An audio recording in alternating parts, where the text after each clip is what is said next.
To it. And, the first part of this entire thing is we want to kind of talk about big picture. And, this is Notre Dame, obviously. And one of the, historic, whether it's good, whether it's bad, hanging on the head of a new coach is the year 3 thing, right? And this is year 3 for Marcus Freeman. And we've talked about it, and beyond the fact that this is year 3 in Notre Dame, and the historic great coaches have done amazing things in year 3, right? They've either won a national championship. Even Brian Kelly went to a national championship game in year 3, and so what does that look like for Marcus Freeman? But then, in addition to that, this year 3 is really shaping up to be his team, and so we're going to talk about that as well, because there are some circumstances that could be different in that regard too. So we're going to break that down, and we're going to talk about, is Marcus Freeman the right guy, and what do they have to do in year 3 to really solidify that and make everybody feel like, okay, Notre Dame's on the right track. I mean, this is a legit conversation here for Marcus Freeman. We've talked about like Joe Rudolph and how this is a big year for him. This is a big year for Marcus Freeman too. And a lot of it has to do with the makeup of the roster. I mean, look, Vince, you're year 3, obviously, as you stated, big picture always means something for Notre Dame. But for Freeman, I like how you're going with it specifically for Freeman, because it's not just about, well, Holtz did this and so did this, because everybody walks into different situations. This is a different era of football. There's all types of different things that are going on. But for Marcus Freeman, it's one of those things where there's some things he inherited when he stepped in that were kind of working against him, some things he had to fix, some culture fixes that needed to be made, some roster fixes that needed to be made. And you now are in year 3. That's enough time to start to fix those things. And he took over at a time when the portal opened up in a way that had made it a little bit easier to go out there and address some of those holes. Right. And they've done that. And so when you talk about what we're going to learn about Marcus Freeman in year 3, Vince, this is a very telling season. It's not the end all be all, in my opinion, barring him winning a championship. I mean, that would be kind of like, well, okay, yeah, he's legit. Like that's the only definitive, or on the flip side, they just utterly collapse. Those are the only two things that could be like, okay, no brainer. Like, this is where we're at. But you're in year 3 now. You're in a situation where this needs to be your team. This team needs to have your DNA on it. And we're going to find out if he knows how to build a team and a culture over the course of an entire offseason into a season to maximize the potential of your football team. I don't know really what the maximum potential of this team is yet. There's things we have to learn. However, I do think you can kind of have an idea of what the floor needs to be when you look at a team like this, Vince, and look at it for saying like, okay, like you got to be at least this. You got to at least be able to take this step. You've got to be able to continue what he did in year 2, which is maybe look at some of the mistakes in year 1, correct them, and improve in year 2. Okay, he did that, I felt, last year. Now you go into year 3, there's more things to learn from last season. Will he be able to address those and push those right buttons?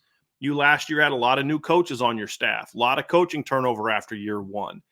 Now you're in a situation where those guys are almost all going into year 2. You only have really 2 new coaches on staff, really, that weren't here last year, in Mike Denbrock and Mike Brown, who were should be 2 of your top coaches on the staff based on their past performance. And so we're going to find out all those things are going to go into how good this team is, which tells us a lot about who Marcus Freeman is. Meaning, can he make the right hires on a coaching staff? Because look, you're going to lose guys. If you're a good coach, you're going to lose guys. You lost Tommy Rees to Alabama. That was an upgrade in a lot of ways for Tommy. I'm talking about for Tommy. Jared Parker got the head coaching job at Troy. Which was a great situation for him to walk into too. That wasn't the UMass head coaching job, right? Or Brian Kelly got Charlie Molnar that job. Diaco's was legit. It was different, yeah. But Charlie Molnar's was UMass. Yes. Charlie Molnar's was we don't want you here anymore, so let's go find you a job. It's kind of like what Urban Meyer did with Everett Withers back in 2013 when he got rid of him and he got the James Madison head coaching job. This is before James Madison really blew up. because it was more about, well, I don't want to fire you, but I also you Don't can't want be you here. here. So Yeah, right. and but you're going to have coaches leave. Yeah. Can you replace them? You lost Terry Heastan after your first year. Did you make the right hire? That's going to impact the season in a lot of ways. We have a super chat about that here, Vince, that we'll get to when we get to our season predictions. There was one that I thought was very interesting. Look, you moved on from Jared Parker and hired Mike Denbrock. Is that going to pay off? You fired a coach that needed to be let go in Chancey Stuckey. How did you replace that? You fought hard to keep Al Golden and Mike Mickens here. How's that going to pay off for you? You promoted Max Bulla instead of hiring a more established position coach. How's that going to pay off for you? Now, personally, I think all of those moves are great, including the Max Bulla one. But what I'm saying is you did take a risk. He is a young, not established coach. I think it was the right move. Flat out was the right move, but we're going to find that out. Yeah, right. And so all those things factor into what we're going to learn about him. We all think that your talent acquisition at Notre Dame has been pretty good. That you're good at identifying top players and recruiting top players. And a lot of us believe that he's rebuilt the roster. Okay, well, now we're really going to find out, because now that talent should take over. For example, Vince, offensively, we're still really on in through 2 years of recruiting under Marcus Freeman. But defensively, we're 3 years in under Marcus Freeman, because he had that year in 2021 where he was the D coordinator and was able to recruit. So just all those things go together to where now you need to find out who you are. And we're going to learn a lot about him this year.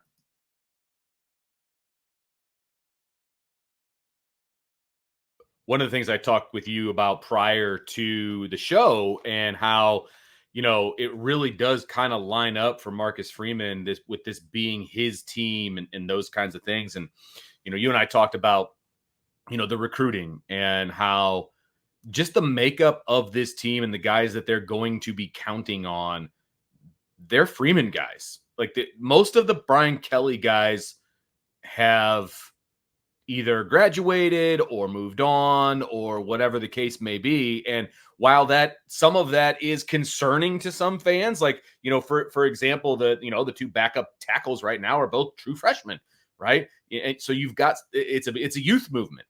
Well, this youth movement was all brought into Notre Dame by Marcus Freeman, especially defensively, because they're 1 year ahead, because he was the defensive coordinator for a year.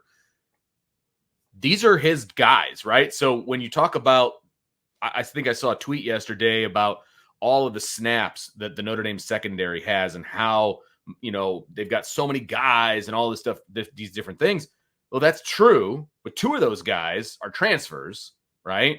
And the other 2 guys, Benjamin Morrison, he started as a freshman under Marcus Freeman as the defensive coordinator, I believe. And then the next, he was head coach only. Yeah. Okay, see, I get my years mixed up. He was initially recruited by Freeman when he was still the defensive coordinator. So there you go. His first year was 2022, which was Freeman's first year. Gotcha. So his entire tenure has been under Marcus Freeman. And then Xavier Watts' entire defensive tenure has been under Marcus Freeman. Because he didn't become a defensive player until Marcus Freeman was the defensive coordinator, right, to your point. Correct. Exactly. And 2023 was his first year of just being only a defensive player. Right. And then, the other guys that are going to help out, Mickey and Gray, and then the 2 both freshmen, recruited by Marcus Freeman. They're all Marcus Freeman guys, right? And then you look at the linebacking core, and outside of Jack Kaiser, who's, I think he's working on his second or third master's. The only He's the only guy. The entire roster that wasn't recruited by Marcus Freeman. And in year 3, that is not always the case, is the point that is my long-winded way of saying year 3 under Marcus Freeman is different than year 3 under some other coaches, because sometimes they're still dealing with guys that were brought up through the previous coach's regime. And that is not really the case for Notre Dame. The roster, with like 95% of the roster that they're counting on, are Marcus Freeman guys. And so that's another reason why this year is so important, because you made a really good point on the phone, Brian. You said the first 2 years, if they are successful, some of that credit has to go to Brian Kelly, because those are his guys, et cetera, whatever. Fine. Now they've moved on to year 3.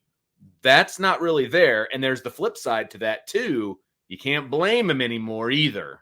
You know, there's if you're going to give him credit, then you can also give him blame.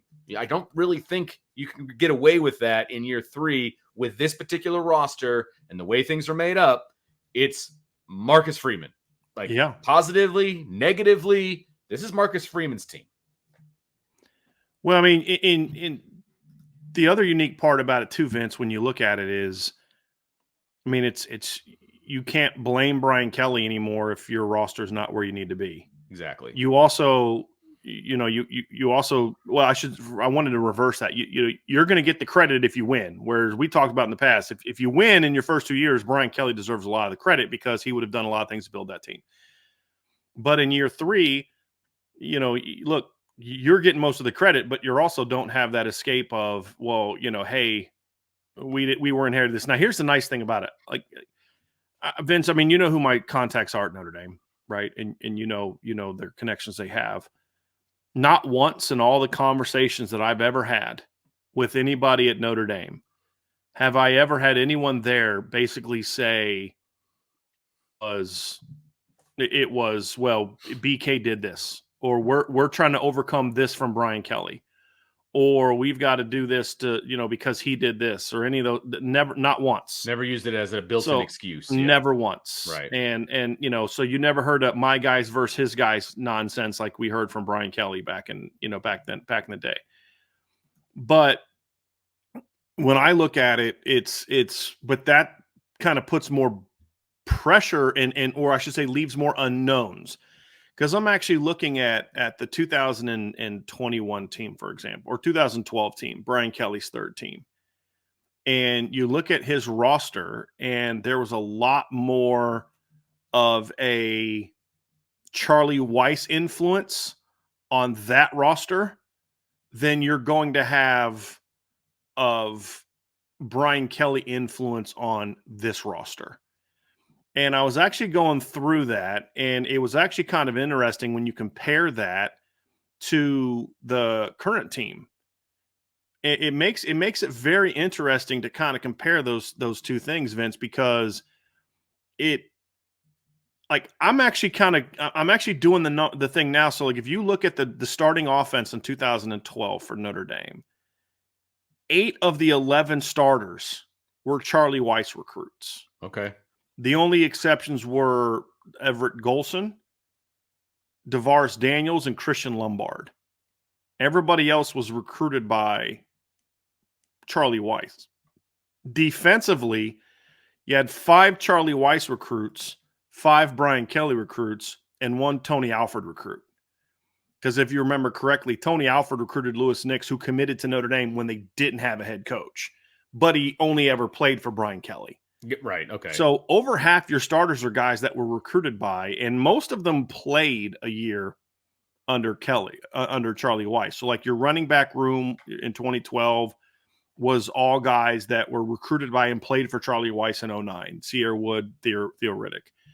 TJ Jones was recruited by Brian Kelly, recruited by Charlie Weis, but he played for Brian Kelly. So I count him actually as a Brian Kelly recruit because you could actually TJ, so you could you could call him a Brian Kelly guy and then say, okay, it's 4 Brian Kelly guys. Robbie Toma's the other, and then obviously DeVaris Daniels is a Kelly guy. Your tight end played a whole season under Charlie Weis. Tyler Eifert was recruited by Charlie Weis. And 4 of your starting offensive linemen were Charlie Weis recruits as well. Zach Martin, Chris Watt, Braxton Cave, Mike Golick Jr. all played at least 1 full season, some 2, Golick 2 under him. Same thing on defense. Whereas you look at this year's team, Riley Leonard is a Freeman-only guy. The running back room's Freeman-only guys. Your starters are Freeman-only guy. You look at receiver, it's Freeman. Tight end is Kelly. Mitchell Evans is a Kelly guy. You look at your offensive line, Tosh Baker is a Kelly guy, although it would have been a Freeman-only guy. Your left guard is a Kelly guy. Your center, right guard, right tackle, all Freeman guys. Your defensive line is really where you have the most Kelly influence, and that's Patelho, Mills, Cross. Onye was recruited by Kelly for a year. has only ever played for Freeman on defense, but he was recruited while, the year before Marcus Freeman got there. And then, of course, the rest of your D-line is Kelly or is Freeman guys. Linebacker, there's only one Kelly on the entire roster. You can count Xavier Watts as a Kelly guy because he was recruited under Kelly, but his entire defensive tenure is under Freeman. Your cornerback room is entirely under Freeman. Your nickels are under Freeman. And then at safety, Xavier Watts is the only guy you can even remotely give credit to Brian Kelly for. The entire depth chart after that is all Freeman guys. And that's one big difference between what Brian Kelly could. And this isn't to say Freeman's better or worse than Kelly. It's just showing the difference in how things have changed. A big part of the reason for that is the portal. You have that ability now to go into the portal and find those guys that, Brian Kelly couldn't, after 2011, go into the portal and find a replacement for Michael Floyd. That wasn't a thing. You could find a guy, but maybe you could find a graduate guy, but a graduate guy who's a receiver is not going to have the impact that you'd like him to. Maybe you could have found a Chris Mitchell back then. The game has changed a lot, Vince.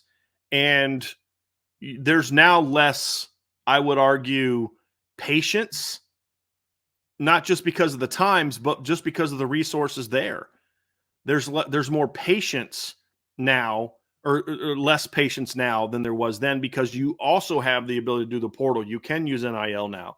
So it's a completely different world, but I also think in some ways it can make it more challenging for Marcus Freeman because it's harder to hold your team together. So the fact that this is a far deeper team than Brian Kelly ever had in an era of the transfer portal, everyone assumed that one of Steve Angeli or Kenny Minchie was going to go in the portal after this offseason. Everybody assumed it. Neither of them did. Everybody assumed that one of the running backs was going to jump in the portal when the depth chart shaped out. Nobody did. No lineman jumped in the portal that they didn't kind of nudge out, right? You lost those receivers right after the season. You didn't lose anybody else. You didn't lose. I mean, Jason Onye could have been like, hey, man, I played last year. I want to go somewhere and start for a couple years. Nope. Gabriel Rubio, former top 100 recruit, could have been like, I'm not sitting behind Howard Cross and Riley Mills for another year. I want to go somewhere and be the guy. Didn't do it. Donovan Heish could have said, man, I don't second, third team D tackle as a junior. Screw that. I'm going back to Pitt. I'm going to start this year. Didn't do it. He's right. So it's actually kind of impressive that Notre Dame is kind of at a point where, like, I still think they're actually won over the scholarship limit. Think about that. The ability to also hold that team together. So again, just another example of there really aren't any excuses this season. It sucks to lose Charles Jagusah. Everyone's going to lose somebody at some point in time this year. The good teams can overcome it. So somebody in chat, Devin Ford even stayed. That's a great point. Good call. So there's clearly a culture being established here that is a positive, and I think that plus depth were the two biggest big picture issues that Marcus Freeman had to address. So when I mean, I'm not talking like quarterback or this position. I mean big picture depth and a culture that just lacked sort of the fire to be great. Now, we know there's a culture here of unity. That's great. But has he built the culture in a way where they're willing to do whatever it takes to go out and win? That we don't know. And that we're going to find out here this season, Vince. Well, and it's going to be fascinating, dude. Well, and the culture of winning, the culture of, the week to week and being ready to play no matter who the opponent is. And, you've talked about this before, right? Brian Kelly's teams were always right here, right? And that was good enough to beat the majority of the people on your schedule, but it was never good enough to beat, and rarely was it good enough to beat the teams that were better than you, right? And so I think Marcus Freeman he has learned like a master's, a doctorate in getting your team prepared, getting them ready for each individual game and things like that. Because look, there's going to be emotional roller coasters in this season. I mean, the schedule just shapes out that way, right? You've got pretty darn good opponent followed by a not so good opponent. And then, and it kind of goes up and down. And so how you navigate that is a big piece of this, in my opinion, because in Freeman's first year, he didn't navigate that very well. I mean, he didn't, right? Yeah. And it got better not last year. It did. It got better. For the most part, yeah. But it needs to continue to get better. And the proof's in how they play in those games. I felt in year one, Marcus Freeman did a much better job of getting his team ready for the big games than he did in year two. That's actually an area where I felt his team took a little bit of a step back in year two. Part of it is because you had so many in a row. I mean, it was Ohio State. And they were Duke, all at night. Louisville, USC. I mean, and he didn't do a great job of handling that. That's part of the lessons learned for a young coach is, okay, but you don't have that this year. So you don't have that same issue this year. Year one, he had a hard time getting his team up for the games that didn't matter as much. And the only game they lost that they just to a really bad opponent was Stanford. Mm-hmm.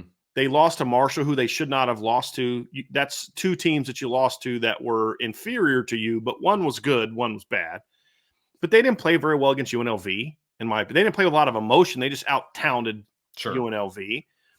They did not play well against Navy. They jumped out to that big early lead and could find no answers for Navy in the second half. I mean, if there was 3 more minutes left on the clock of that game, that would have been very concerning because the offense could do nothing, and the defense had no answers for them. So this year in 2023, this past year, you certainly did better in where you handled the teams that were beneath you. There were no playing poorly against Navy, no playing poorly against UNLV, no playing poorly against Stanford.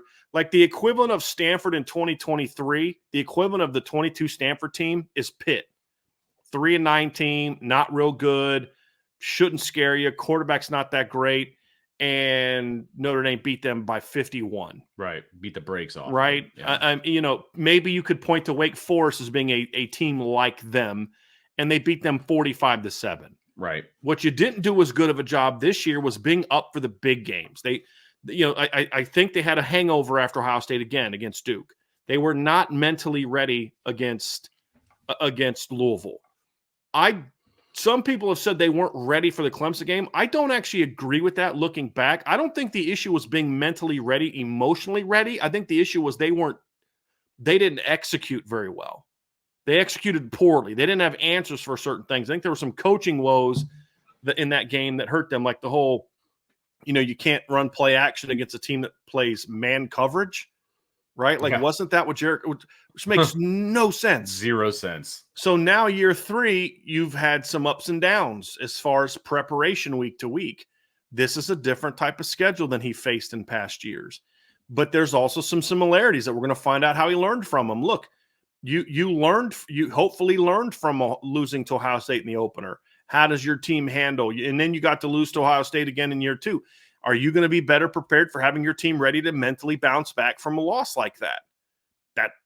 We're going to find that out. Right. You're not going to have that stretch of tough games this year like you had last year. We don't think. But what if some teams are better than you think they are and you end up having a tougher schedule than maybe you anticipated? So that's all part of the lessons learned about Marcus Freeman is we're all excited about what this team can be, but there's a lot of things we still have to learn. We're projecting that he's going to learn those lessons and apply them to this team, but now we need to see it. Sure. And that's going to be the big question mark. Well, and the one thing that I do feel comfortable with as far as projecting what Marcus Freeman has learned and applying that and all of that, from the moment he stepped on campus, I feel like he has been very transparent and very knowledgeable about his mistakes and very clear about fixing those mistakes, right? And you can go all the way back to the Florida State game. I mean, I believe that was his first game as a defensive coordinator. He made a call that he thought was a bad call. Florida State does what they did, and he then apologized to the team for making that call, right? Like, coaches don't do that, Brian. I'm sorry. Like, people in leadership positions generally don't do that, and the ones that do are really good leaders. I think that's the point that I want to make, because remember, if guys weren't on his side at that point, at least in the defensive room, right, then they were on board at that point, because you can respect a guy who says you made a mistake and it's not going to happen again. Like that, to me, that meant something at the time. And then he went through an entire season, and by then he had shown himself to the degree that, of course, they all wanted him as their head coach, right? And so that's all part of it. And we have continued to see, in my opinion, as a head coach, it's his mantra, for goodness sakes. It's to challenge everything, right? That is part of that, is being vulnerable to the mistakes that you've made and the mistakes that your program has made, and being able to analyze them and change it. You challenge everything. And I know it sounds cliche, and I get that, but I don't think it's cliche for him. I really do think that's who he is. And that's what makes me comfortable predicting kind of what he's going to be able to do as a head coach from a culture standpoint, from a team preparation standpoint. He's made some mistakes. Nobody is debating that. He has made some mistakes. We might debate what was or was a mistake with people, but at the end of the day, there's been a lot of lessons learned the first 2 years. And I do feel like he is somebody that looks at his mistakes and actively tries to learn from them and change, which that has not always been the case with a lot of leadership out there. It's not lip service. Like you go back to, you're talking about like in 2021 when he was the D coordinator. And I don't remember if he said it publicly, but I know for a fact he said it privately to the defense. He was like, this is on me. Coaches say things. Brian Kelly used to all the time say things publicly like, oh, this is on us. But that's not what the message that was related to the team in the locker room. I think the players are the ones that told us that he did that. But I was told that before they had the press conference by parents were calling me, telling me this. And one of the parents actually didn't like it. And I was like, no, dude, you're reading this wrong. Yeah. His thing was like, you shouldn't make mistakes. I was like, everybody has mistakes, right? You're reading this wrong. Like coaches don't normally own that. And then he went and fixed it. Exactly. I think too, after the Clemson loss last year, it's a bad loss, Vince. I mean, we went off in the post-game show. Like you got out tough, physical, you got out executed, you kind of choked away in some key moments. And you just lost an inferior opponent that had 8 starters missing. Like, there's no excuse for that loss. It's Clemson. I don't care. But to watch how pissed off he was the next month of the season as they're steamrolling people. I mean, think about it. Right after the Clemson game, they won 45-7, 56-23, and 40-8. That's how Notre Dame ended last season. Correct. And you'd have thought Marcus Freeman went 0-2 in the last 2 games of regular season. They scored like I've said this points before. Like if you'd have watched him on the sidelines and that's all you were looking at, you'd have been like, dude, are they losing 45-7? Right. Just things like that. So that's good. There's a recognition and acknowledgement of, hey, this isn't good enough. Sure. That's why he spent the offseason. He went to like 5 or 6 different NFL teams. He spent some time on a battleship, or it was it a battleship? Some kind of Navy vessel. Stayed in the he was there 24 hours. Actually, stayed in the living areas. You know what I mean? Like $1 million, paid a year, lives in a big old house. Like living in court. All of that to say, where am I lacking in leadership to take us to the next level? And so, there's a willingness to make the changes. However, a willingness to change doesn't mean you're always going to push the right buttons. And that's what the 2024 season is going to tell us. It was an aircraft carrier. That's correct. Okay. Somebody in the chat just said that. So I completely forgot. For Battleship, that's because I was watching a YouTube video yesterday on the sinking of the Bismarck, which is a German battleship. So that's why it's on my mind. But can you push the right buttons, right, Vince? Yeah. Somebody in the chat said it's a sign of a great coach. Agree. Sign of a smart coach. I'll say that. I don't know if it's a sign of a great coach. It's a sign of a smart coach. Right. The sign of a great coach is that you learn from those things, acknowledge those things, and then you know what buttons to push to fix them. Correct. That's important. Correct. And so that's what we're going to learn about Marcus Freeman. Now let's finish up this section with this, Vince. I'm going to pose both scenarios that you and I talked about. Okay. And we'll answer those because we talked about doing one, then we said, hey, let's do the other. I actually want to talk about them both. Okay. And we'll just the first one we'll just kind of briefly mention, and then we'll get into the second one a little bit, maybe a little bit more detail. But number one, what is the minimum success this season for you to say Notre Dame took any kind of step forward as a program? What's the minimum requirement where you say, yeah, even it can even be a little disappointing, but you say they at least took a positive step? This is tough for me because we've never had a 12-team playoff before. And so this conversation is a little bit different if we have the 4-team playoff, okay? And so I almost feel like I'm lowering the bar a little bit when I say what I'm about to say, because I don't think it would have been good enough in the 4-team playoff, but I do think it's good enough in the 12-team playoff. So the absolute, absolute minimum, and would be a disappointment for me, making the playoff. Not winning, but making the playoff at least tells me that they're headed in the right direction. That's where I'm at. And again, I want to be very clear. That is a disappointing season for me. Agree. But that's the absolute minimum because I do think that that's still better than last year just because of the nature of the way college football is going to consider making the playoff, quote unquote. Sure. And like, it's just different. Making right? the playoff now is going to be kind of like making a New Year's Six Bowl in the past. Where Yes, it's not the end all be all, but it's a very good season. I agree. And it's still like my logical brain tells me you've got to win. Well, we'll get into that. We'll get into more of that. But to me, to answer this part of the question, it's make a playoff. Like that shows me progress. Not enough. Yeah. But it does show me progress. Here's my view, because I think some in the chat are looking at it from the standpoint of what's a big step. And I'm saying like any kind of improvement at all is the minimum. For just any kind of minimal baby step of a baby step improvement. Is to me 10-2 plus a postseason win. Okay. And here's why I say that 10-2 is a better record than you had last year in the regular season. You went from 8-4 to 9-3 to 10-2. That's progress. Your schedule this year on paper is tougher than the one you had last year. Now, a lot of Notre Dame fans don't want to admit that or don't agree with that because they view Ohio State and then nobody else is quote unquote on Ohio State's level. That's fine. But one game doesn't define your opponent. You've got your opponents in 2024 had a better overall record than your opponents in 2023 during the 2023 season. 10-2 plus a postseason win. Now, that could mean the playoff, Vince.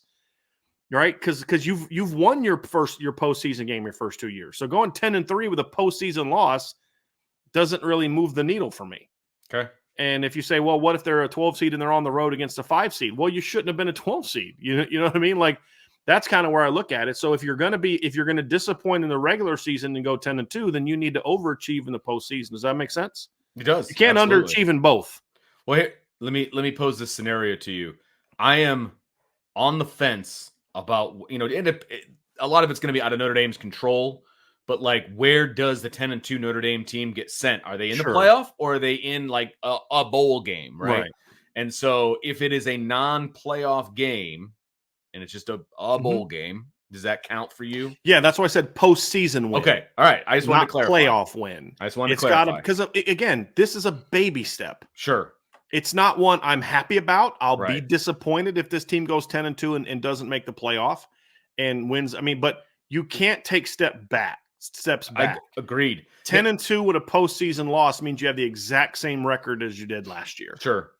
That's not a positive step for me. No, I agree. Here's the thing, though. If they're 10-2 and they sneak into the playoff, or I use the word sneak because I just think it's going to be tough at 10-2. So at 10-2, you're going to be on the road the first game. You're not going to be hosting at 10-2. Okay. I think we can all agree on that. And so if they win that game, I see that as a huge step because you just went on the road and probably beat an Ole Miss or I don't know, an SEC team or something along those lines in the first round of the playoff. And so I think that win would even be more. So you're seeing being a 12 seed and then winning that 5? Yeah, that would be a huge step. It would depend on what you do the next round because then I go into, okay, cool. Because here's the way I look at that, to your point. Yeah. 10-2, making the playoff as a 12 seed, you underachieved in one capacity, you overachieved for one game. Okay. And won that. But then you go on and you play Oklahoma State in the next round and get beat. Is that really overall? Yes, but here's the thing. That's a step. Oh, 100%. Like that's why I said it's a step. There's no debating it's a step. Would I still consider the season a bit of a disappointment? Maybe. It would depend on what they did then in the quarters. Okay. A disappointing regular season can be overcome with success in the postseason. Okay. Gotcha. That's where I'm coming from. Okay. Yeah, I see that. And just would depend on how much. But all of those scenarios you just presented to me, Vince, are steps. Yes, agreed. Because now you'd be 11-3 compared to 10-3, even if you lost the quarters to Utah. Okay, that's disappointing. Mm-hmm. It's a disappointing season, but it's still a step. So again, you guys see what I'm saying? Like I'm trying to set the This is the baseline, basement. Yeah, this is the very bottom right scenario of people are jumping off who ledges, you aren't are. they? I got the chat Right? closed for a reason. I'm Right. guessing people are like, that's No, unacceptable. not at all. Oh, Not okay. at all. No, Okay. not at all. Chat's been good. Okay. There's some things I disagree with, but the chat's been good. I'm just simply making sure people understand what we're talking about here. This isn't lowering the bar. This is what is the minimum expectation for, okay, they took a baby step. Right. Okay. Now, the second part of the question is this, and this goes into more of the successful view. What do you need to see from this team? Again, this isn't our prediction, but what do you need to see? Or if it is your prediction, Vince, you can simply say that my prediction is true. And then don't give the record. We'll talk about that when we get to the prediction show. But if it's different than your prediction, is there anything that this, like the next question is, okay, that's fine. You took a baby step, but a baby step doesn't make me feel warm and fuzzy. Like, no doubt they've got the right people in place here. They're going to go win it all next year. I don't know that it does that. Of course, we would need to see the specifics of how the season went. Like maybe they lost 2 games because there was like this rash of major injuries. Yeah. Unfortunate situations. There's always those et cetera, asterisks et cetera. that you can add to it, and that we cannot predict. I mean, that's just not it's not possible. If Riley Leonard goes down, what does that look like, right? If name your player, name your players, plural. I mean, there's no way that you can obviously predict that. Yeah. Yep. So I look at it, Vince, and I say that is where I'm at with it. When I look at Marcus Freeman, what would my standard be? It's got my season prediction is better than what I said the minimum is. Me too. Because there's a difference between acknowledging progress and being happy. Yeah. Or feeling like it was a success. Those are 2 different things. One's 100%. An emotional response. One is a practical response. Sure. The thing we talked about as far as the minimum, that is a practical answer. Right. Practically speaking, you can't deny that this wasn't a step in the right direction. Now, it was a small step, and I'm tired of small steps. Correct. And that's why I say more is needed. That level of minimum, okay, they took a step, leaves me with a bad taste in my mouth and makes me say, you better make a big jump in 2025. Or I may be like, I'm not sure if this is going to work out the way we hoped it would work out. There's nothing that could happen this year outside of just an absolute collapse of this team, 8-4 and worse, for me to say he's not the guy. Yeah. Like it's fair. But I do think okay, I have some concerns. Now 2025 becomes a big year for you. That's kind of where I'm at because of some of the things that are working in his favor that maybe some other coaches don't have at have had at Notre Dame. So that's kind of where I'm at with this. Yeah. So it's almost 2 different questions, right? For me to get off board with Marcus Freeman, it would just have to be an absolute disaster this year because I do like Marcus Freeman and I do think he's laying a very positive foundation for the program. I think the recruiting overall is good. I think he's assembled a very good staff. I think there's a lot of positives to go along with Marcus Freeman. I think he represents the university well. Like all of the boxes are checked off the field, in my opinion. Now there's a couple on the field that he still is working on and still needs to check, but I feel like a lot of those are headed in the right direction. And here's the other thing. Even if they have a disastrous season, I'm not saying fire them or anything like that. You're absolutely right. If it is a disaster, then okay, we have to take a step back and we have to kind of analyze and decide, okay, why did these things happen? Is it because of Marcus Freeman? Did they have a bunch of injuries that you just couldn't come back from? Like what type of injuries? Absolutely. Are they like, okay, those are very clearly strength conditioning issues. Right. You hired the strength coach. Exactly. With this that's on you. But if it's another thing where like a guy gets, one guy gets his leg rolled up on, another guy in a road game has his, Achilles. Those are not strength conditioning issues, right? Maybe a kid gets speared in the head and he has to be out for 3 weeks because of concussions and he misses the big Florida State game the next week. I mean, those are all outside of something like that. Right.